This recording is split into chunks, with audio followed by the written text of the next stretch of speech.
On the 137th episode of the HatTrick Sports Podcast, we're going to be talking about the Winter Olympics. MLB spring training has officially begun with the World Baseball Classic right around the corner. We're going to be ranking the top 5 highest paid MLB players and ended off with some NFL news. Make sure you use code HatTrick Sports when checking out at w.gg for 10% off your order. Roll it! Welcome to HatTrick Sports, starring your host, Isaiah Carpenter.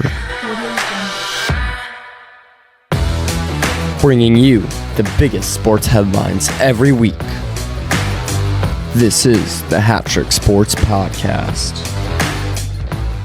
We're going to start it off with the Winter Olympics. The 2026 Winter Olympics have officially concluded, and the U.S. didn't come out on first, but they came out on second in both gold medals and total medals, and we're going to go over that some.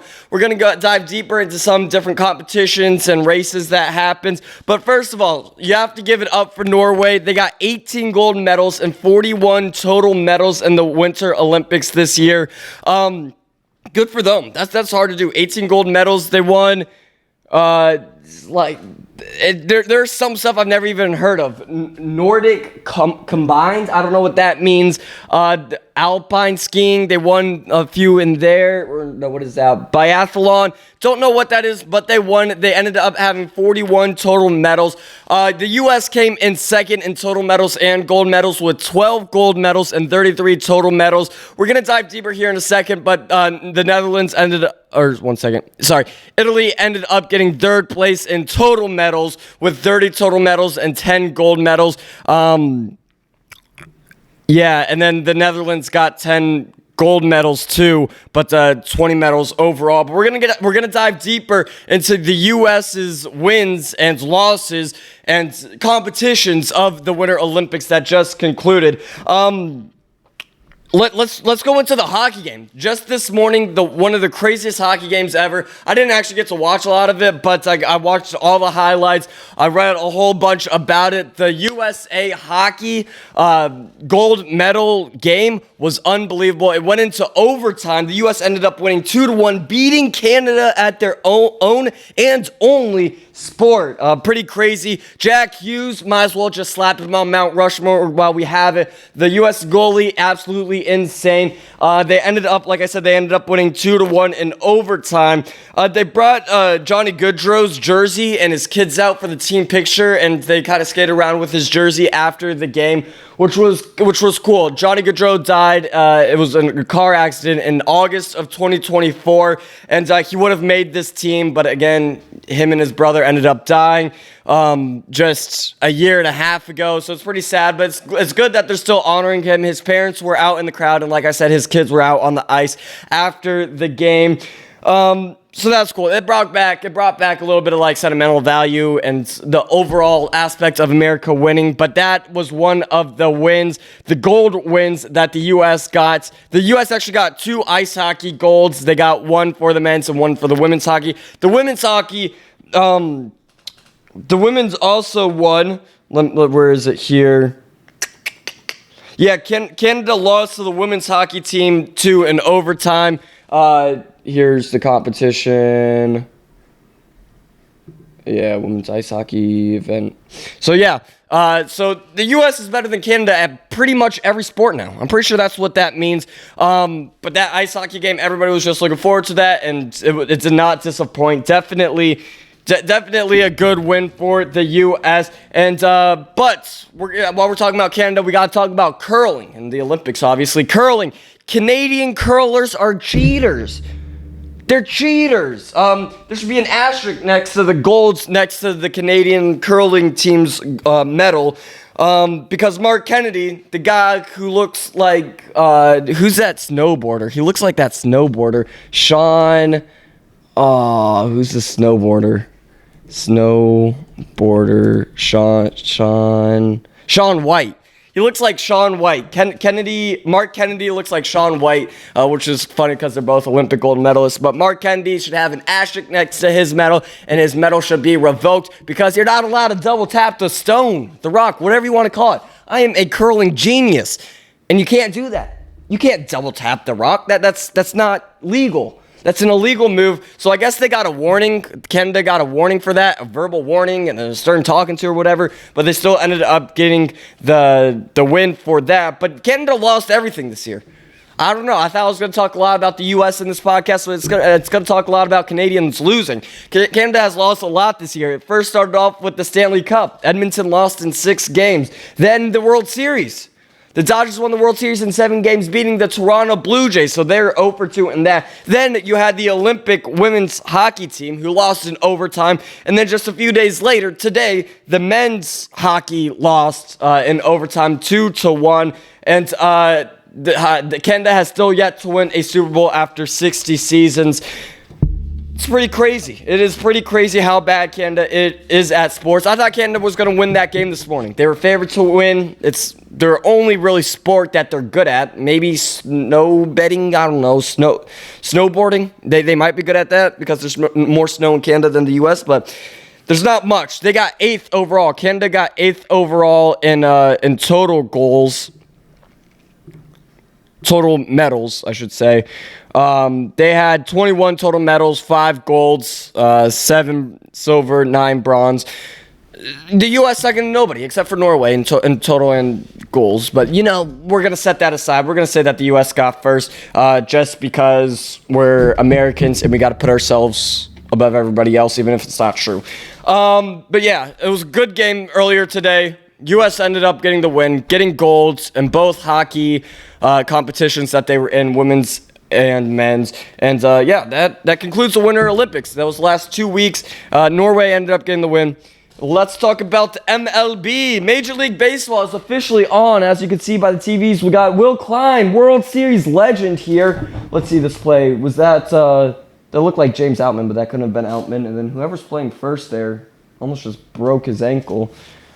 But yeah, spring training is officially back. You have the Cactus League and you have the Grapefruit League in Florida. It's only been a few days, but this is a good time to catch up with your team, see what prospects you guys have, see who's going to be the next big thing on your team, and who's going to be busting. You're never going to hear their names ever again. But the Dodgers, got to start off talking about the Dodgers. First game, they played the Angels. Now, sure, they had Yamamoto pitching 1 2/3 inning. They had Shohei have 3 at-bats. Teo went 3 for 3. But other than that, they had their 5-6 strings in there, and they beat the Angels 15-2. The Dodgers are going to three-peat. Yeah, do we have to go through the season, or can we go straight to the lockout? Let's just go on, get the trophy, get the ring, and go towards the lockout. We'll talk about the lockout here in a minute. But let's talk about Jazz Chisholm. Jazz Chisholm becomes a free agent after this season, and he is wanting $350 million contract, which is insane to me. He said he wants an 8 to 10 year contract with a $35 million annual average annual value, which would turn out to be $280 to $350 million total. That's nuts. Jazz Chisholm is not getting that. He's saying his reasoning for that is because he is part of the 30-30 club, which I think 15 people are part of. It might be more than that, actually. How many people? Here we go. How many people are part of the 30-30 club?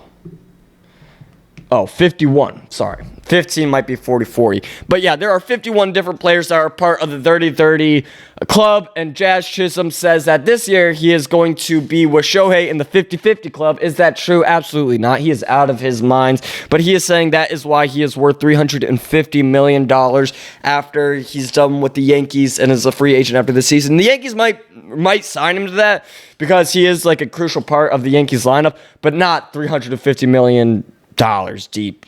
That's a lot of money, and they're not going to want to pay that. And if he's going to be unrealistic about getting 50-50 this season, maybe he's being unrealistic about this number. And he also said, I thought this was interesting, he says that if the Dodgers offered him that money, that he would rather go to the Angels, which is dumb. Why would you not want to go to a winning team? I don't get that. I get it. There are fans. There are other teams' fans hating the Dodgers because we win all the time. But why are players not wanting to go to the Dodgers if the Dodgers win? All the Dodgers do is win. You don't want to play with Shohei Ohtani, Edwin Diaz, Kyle Tucker, Mookie Betts, Freddie Freeman. You don't want to play with the best guy. You don't want to play with the NL All-Star team? What are we doing? So I thought that was just he kind of just said that, and I was like, why are you saying that? Why wouldn't you want to play for the Dodgers? We don't need him. like, he would have a roster spot, but like he wouldn't be the best guy on the team by any means. So yeah, we'll see what happens after this season. I kind of hope after he said all of that he ends up being a bust this season for the Yankees, and I hope the Yankees have a bust season. But yeah, like why would you say that? Like that makes zero sense. There is zero reasoning behind not wanting to go to the Dodgers because you're not going to be the number one. Is that why? Like you're scared of them? Whatever. That's Chisholm's problem there. Let's talk about some more.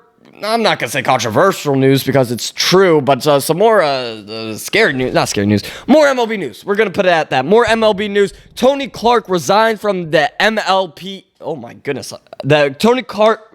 I cannot talk. Tony Clark resigns from the MLBPA. He was the executive director or the president of the MLB Players Association, and he recently resigned just last week. And reports were coming out last Monday that he was going to resign, and I was thinking like, what? Why would he resign? We're gonna have an MLB lockout just in like 9 months. Why is he resigning now? And all these reports were coming out, and it made zero sense. Then the next day, he came out, spoke to the public, and was like, "Hey, I'm resigning after an internal investigation." Let me read this. He says, after an internal investigation revealed inappropriate relationships with his sister-in-law and then hiring her in 2023. Cue the Bill Clinton clip. This is not a political post at all. I just said it's just comedy. But yeah, this sucks. This is 9 months before the lockout. December 1st, I believe, is when the CBA contract, whatever you want to call that, comes up. And the owners and players are not going to be aligned with quite a bit of stuff this time around. And there's a chance that there is no baseball next season. So we need somebody to stick up for our guys. We need somebody to stick up for the Shohei Ohtanis, the Aaron Judges, the rest of the Dodgers. We need somebody to stick up for them in the MLBPA. So luckily, like literally the next day, Bruce Meyer stepped up. He was like second in line anyway to be the executive director of the MLBPA. So not too far of a pushback. But again, it's scary. It's like the dates kept getting brought up. Like we are literally 9 months away from not seeing baseball for potentially a long time. Hopefully just a few weeks, maybe a month. Well, like, it's going to be in the offseason, so they just need to come to an agreement in like 3 months. And if they can do that, all sins are forgiven, we're fine. But if they can't, we're going to have a little bit of a problem. And see, again, I've been saying this for years since we started the podcast. Luxury tax, raise it. Salary floor, make one. Make a salary floor. You're not going to get a salary cap. There's no shot you can get a salary cap in baseball with how much the salaries differ from the White Sox and Marlins to the Dodgers. There's no middle ground. The Dodgers are paying more in luxury tax than the White Sox and Marlins and all those teams are paying in salary in general. So what you do? Maybe not double. Raise the Dodgers, and this goes for all 30 teams, raise their luxury tax and make a salary floor. Make teams, make owners, make billionaire owners spend millions, which is only 1,000th of a billion. Make them buy players. It's not that hard, and the Dodgers are not in the wrong. Look at it from the Dodgers standpoint. What do you want the Dodgers to do? Everybody's mad at the Dodgers. Do you want the Dodgers to just pass up Kyle Tucker? You want them to just pass up Edwin Diaz? Pass up Shohei Ohtani if they have the money and they're willing to win? There was an owner, I think it was the Angels owner, who said, like, winning is not a top 5. Oh my goodness, I need to look this up because it was a crazy quote.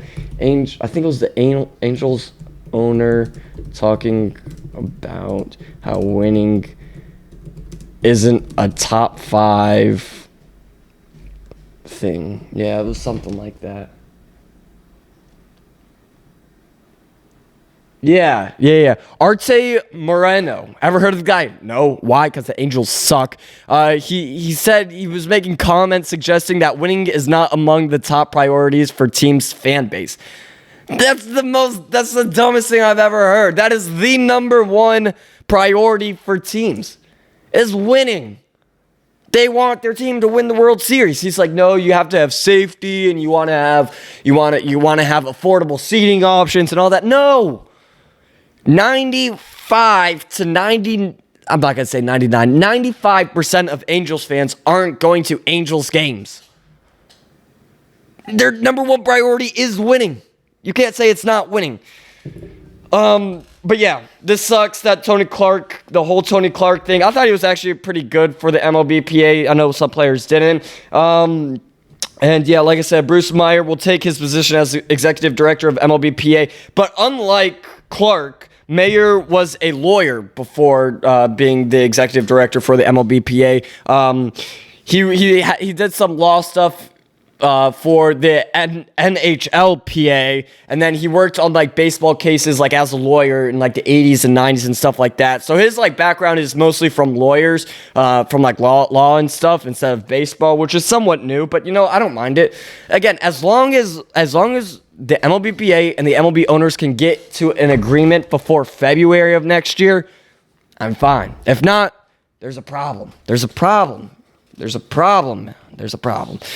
All right, but speaking of baseball, no, not really speaking of baseball, I don't know what that transition was, but the World Baseball Classic is coming up here in just a few weeks. We're just a few weeks out, so the World Baseball Classic is coming up just here in a few weeks, and so we got some frequently asked questions. When is the World Baseball Classic going to be? Who won last year? What do I need to know? The World Baseball Classic will take place March 4th to March 17th. It's the best 2 weeks in baseball in February. I mean, October is a little different, and actually into November for Dodger fans. But I'm excited. I remember in 2023, Shohei Ohtani facing off against Mike Trout, last pitch of the World Baseball Classic. Shohei Ohtani strikes out Mike Trout, and Japan wins that World Baseball Classic. But the first World Baseball Classic was in March of 2006. Since there's been like five World Baseball Classics. Japan has won the most tournaments with 3. They won in 2006, 2009, and then the last one in 2023. All-time winners in 2023, like I said, Japan won. In 2017, the United States won. 2013, the DR won. And then in 2009 and 2006, Japan also won. So Japan's won 60% of all World Baseball Classics. It's a newer tournament that they're doing. It's not like the World Series has been around for 100 years, or it's not like any of that. And like it's their own Olympics. The World Baseball Classic is like baseball's own Olympics. I think the baseball is coming to Olympics in 2028. I don't agree with that. I say, hey, MLB and baseball, stay out of the Olympics and just do the World Baseball Classic. I think that brings a lot more, not only a lot more attention, but a lot more excitement. Like, because all baseball fans are into that. I feel like the Olympics, like, you got the World Baseball Classic and the Olympics, like, what are we kind of doing? Shohei Ohtani won the MVP back in 2023. Marcus Stroman for Team US in 2017. Robinson Cano, 2013. What else do I want to talk about? Yeah, all-time championship games. 2023, Japan won 3-2 against the United States just here in Miami.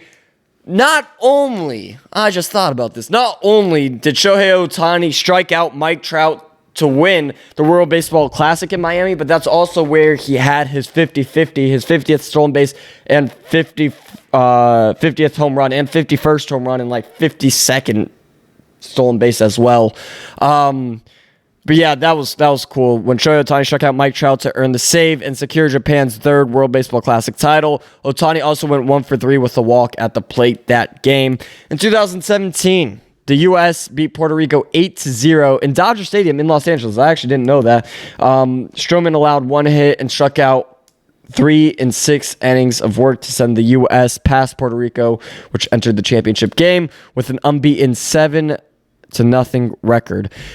This year's World Baseball Classic is a little bit, I'm not going to say a little bit different, but a little more restricting because there are now teams that are denying the request of players to go into the World Baseball Classic, which I get. Like, as a Dodgers fan, I'm not thrilled that Shohei Ohtani is going to be playing for Team Japan, but at the same time, like, it's a different feeling. The World Baseball Classic's like a different feeling, even if it's for Team Japan. Like, if the U.S. can't win it all, obviously I'll be rooting for Japan, but, U.S. got this in the bag this year. They have to, right? Japan's going to be a hard team to beat just because, like, they're always a hard team to beat.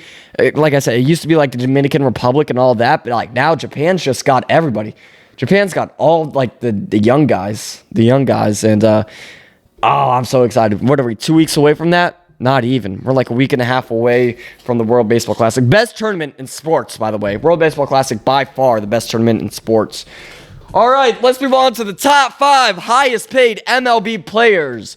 This is from an average annual value standpoint. Number 5, you have Zach Wheeler. He is getting paid $42 million a year and is the 5th highest salary in the MLB. He signed in like 2019 with the Phillies, and then he later signed a 3-year extension worth $126 million in March of 2024, and that covers last season, this season, and the next season. But with the lockout coming up, I don't know how that's going to work. Same with salary caps. I don't know how that's going to work. They might have to say it now, but implement it in 2030. I don't know how they're going to do that because the Dodgers are going to be way over whatever the salary, no matter what the salary cap is, the Dodgers are going to be way over for the next 5 years already. If they get set now, and not all of our guys are going to be playing till then, it's a problem that the Dodgers are going to have. No matter what the salary cap is, the Dodgers are going to have a problem if there's a salary cap. Again, I'm hoping there's not a salary cap. I think in baseball it'd be very hard to get a salary cap just with the wide range, but whatever. At number 4, you have Bo Bichette. He signed in just last month in January of 2026 a $42 million a year deal with the Mets, becoming the 4th highest paid player in the MLB. At number 3, you have Juan Soto. He has the biggest contract in MLB history. It's not the biggest in terms of AAV. It's just like a 15-year, it's either a 12 or 15-year contract worth $51 million a year for the Mets. Again, like I said, biggest contract in history. At number 2, Los Angeles Dodgers legend coming up here. You have Kyle Tucker. He is getting paid $60 million a year. Like I said, also like Bichette, he just signed last month. 2nd highest paid player in MLB history.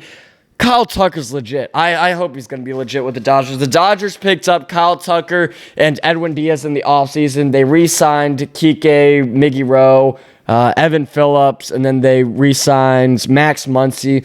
The Dodgers are set, dude. The Dodgers are going to three-peat. You can't convince me the Dodgers aren't going to three-peat. Again, Kyle Tucker being the biggest pickup this offseason. It's just every offseason we get a new pickup.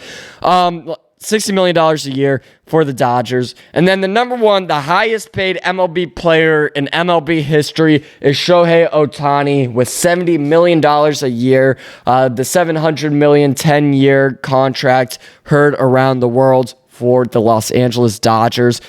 Shohei's the GOAT. The GOAT deserves that. So yeah. Well, let's talk about the NBA. I have an NBA tab somewhere over here. We are a little slow to this, but we're good. The MLB plans to enact an anti-tanking rules for next season. You're starting to see teams just lose on purpose to get a better lottery draft, and the MLB's had enough, which I agree with. I agree with Adam Silver in this. It's got to stop. So sources with knowledge of Thursday's meeting, as well as a late January competition committee meeting, told ESPN that these concepts have been discussed to curb tanking. Number 1, first-round draft picks can be protected only for top 4 or top 14 plus selections. Lottery odds freeze at the trade deadline or a later date, which I like. That's the best one on here. Lottery odds freeze at the trade deadline or a later date. No longer allowing a team to pick in the top 4 in consecutive years and or after consecutive bottom 3 finishes. I also like that. Teams can't pick in the top 4 the year after making the conference finals. Okay, you can say that. I don't think that's really going to help that much, but whatever. Lottery odds allocated based on 2-year records. Don't mind that because, hey, you can't just tank this year. It also goes off the year before, so I like that. Lottery extended to include all play-in teams. Okay.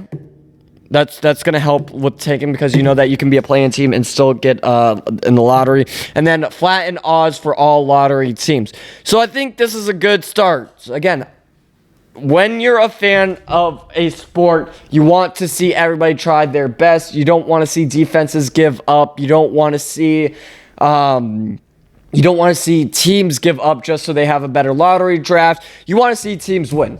And what I would say, which would never work, is like, hey, you win the finals, you get the number one pick. But obviously that's not going to work because the bottom teams are always going to stay the bottom. But it's like rewarding teams for being bad. Like, why are we rewarding teams for being bad? It's just dumb. I don't agree with it, but I think these are good steps for an anti-tanking system because we're seeing in the NBA right now. I mean, we're only we're almost done with the season, but like, what are we, 50 games into the 60 games into the season? We're already starting to see teams lose on purpose. And it sucks watching. All right, let's move on to the NFL. The Cowboys re-signed Javonte Williams to a 3-year, $24 million extension. $16 million is guaranteed in that. And the Cowboys are probably going to put a franchise tag on their other wide receiver, George Pickens. Javonte Williams was a great wide receiver last year. I have his stats up here. He played 4 years with Denver, 2021 to 2024. And then last year, he played with Dallas on a 1-year, $3 million deal. Last year, he played in 16 games. He had over 1,200 yards, 11 touchdowns, 56.3 successful pass percentage. What else we got? Yeah. 4.8 yards per attempt. That's not horrible. 51 targets, 35 receptions. So it's good. He's really good. He was worth more than the $3 million that they gave him last year. Now he is being bumped up to being paid $8 million a year for the next 3 years. He was good. And this is also big for the Cowboys because, like I said, coming, I think, next week, they're all going to be in Indianapolis for the combine and stuff like that, and they are going to franchise tag George Pickens. That's almost a lock that they are going to franchise George Pickens.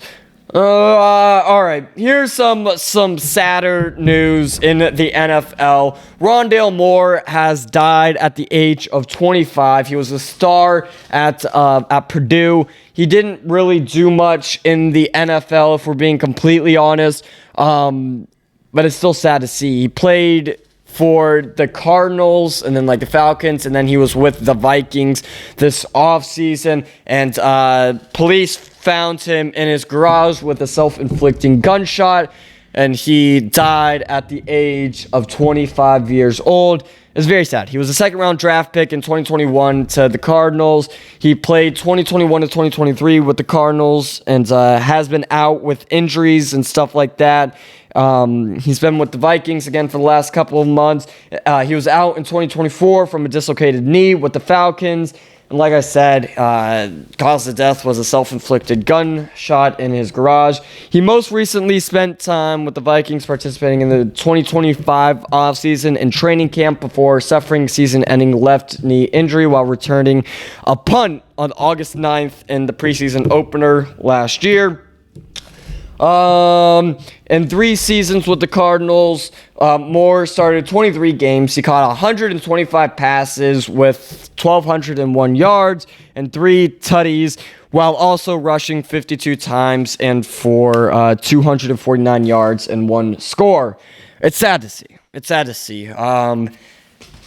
You hate to see that. You hate to see a guy who's pushing. He wants to be in the NFL, and if we're being honest, he wasn't good enough to be in the NFL, and I think that was probably weighing down on him. Now, I'm not trying to put words in his mouth. I don't know the true cause. Maybe there was personal stuff going on in his life, but I just know that for him, it was probably hard being so close to the NFL. Again, when he's in middle school, high school, you dream to be on an NFL team, then you're on an NFL team, and you don't play at all, and you're not on a roster, and you keep getting hurt. I know that must suck for him.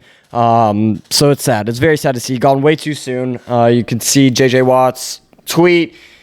I think they were somewhat of boys. They definitely knew each other a little bit. And it's sad. It's very sad to see. I feel bad for the family. I feel bad for the Moore family.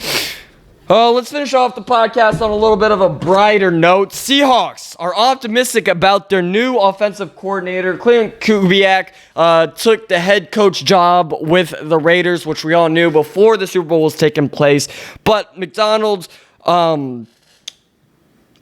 hired Brian Flores to replace him, and his hopes are high. Kubiak, I was very impressed with Kubiak's offensive coordination last season. Again, after a shaky offseason of getting rid of Metcalf and Lockett's no longer there and bringing in these new guys like Kupp, you had JSN there, you had Kenneth Walker, you had all these new guys, and I thought the Seahawks were going to have 8 wins this season. I thought they were going to have 8 wins, and they didn't. They won the Super Bowl. They won the Super Bowl, and you got a big part of that was from Clint Kubiak. And it sucks that he took the head coaching job, but I get it. It was higher paying, it was a higher role, and you just got to do what's best for your career. He took a Super Bowl and dipped. Can't put him on that. We'll always love him for that. And but yeah, now we got Fleury. Fleury, I don't know, I can't say that. He was the 49ers tight end coach last season and is hoping to pick up where they left off with after hoping to go back-to-back in Super Bowl wins. And this is all while the Seahawks are up for sale.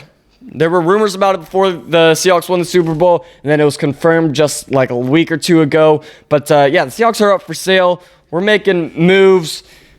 I don't know. I'm very grateful for the season that we have, and I'm expecting somewhat of the same. I'm hoping for 10 or 11 wins next season, but I don't think it's going to be as good as the season as we just had. That was a fever dream. That was a 21 weeks of straight grind from the Seahawks and winning and surprise. It was just a lot of surprise from what the Seahawks did. It is unbelievable. I still cannot believe that the Seahawks are Super Bowl champions, along with the Dodgers.